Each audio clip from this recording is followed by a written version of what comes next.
এইটোৱে ক'ব বিচাৰিছোঁ যে আজি যিহেতু মানে একবাৰ নহয় বাৰ বাৰ এটাই ঘটনা হৈ আছে আৰু এটা সম্প্ৰদায়ৰ মানুহে কৰি আছে। কিয় এনেকুৱা হৈ আছে আৰু সিহঁতৰ কি সংস্থা নাই নেকি যে বাৰ বাৰ এটাকে মানে এটা ভুলকে সিহঁতে বাৰ বাৰ ৰিপিট কৰি থাকে। সেইকাৰণে আমি আমাৰ নাৰী সুৰক্ষা কোষ আমি নাৰী শক্তি আমি গৰিহণা দিছোঁ আৰু ধিক্কাৰ দিছোঁ যাতে এনেকুৱা মাজবাট অঞ্চলত আমাৰ যোনটো সমাজৰ লগত আমাৰ মাজবাট অঞ্চল গোটেইখিনি সিহঁতে বদনাম কৰি দি আছে, বদনাম হৈ আছে সিহঁতৰ কাৰণে, যাতে আৰু কালিৰ যি ঘটনা হৈ গ'ল 5টা বজাত 14 বছৰৰ ছোৱালীজনীক এনেকুৱা মানে কাণ্ড কৰিলে মানে এনেকুৱা হৈছে মানে ঘৰতো মানুহ সুৰক্ষিত নহয় আজিৰ যুগত। ছোৱালী বোৱাৰী মা কাৰো মানে যোনটো তেওঁ ইমান সাহসেৰে কালি যোনটো নেকি ঘটনা কৰিলে ঘৰত সোমাই কিনে মা নথকা অৱস্থাত, তো সেইটোতো বহুত সাহস লাগিব কৰিবৰ কাৰণে। তো সেইটোৱে ক'ব বিচাৰিছোঁ যে 14 বছৰৰ ছোৱালীজনী কালি অলপ ছোৱালীজনী লেখা পঢ়া জানে সেইকাৰণে তেওঁ বাহিৰত ওলাই গৈছে।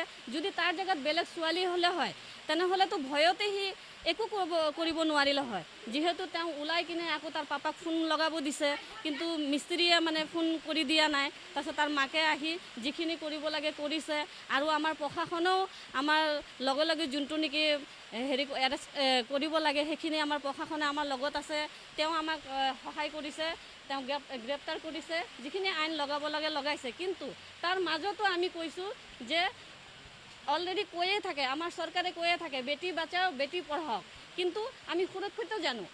আমাক বনাই দিছে, আমাক সংগঠন বনাই দিছে নাৰী সুৰক্ষা নাৰী শক্তি, কিন্তু আমিতো সুৰক্ষিত নহয়, আমি কৰিবই পৰা নাই। কিন্তু আমাৰ যিখিনি আমাক কাম আমাক জাপি দিছে সেইখিনি আমি ৰেলী আকাৰে এৱাৰনেছ আকাৰে আমি কৰিয়ে আছোঁ অলৰেডি, কিন্তু তাৰ পিছতো বাৰ বাৰ এটা ভুলকে হৈ আছে যাতে নেক্সট টাইমত যাতে আকৌ নহয় সেইটোৰ কাৰণে আমি বহুত গৰিহণা জনাইছোঁ।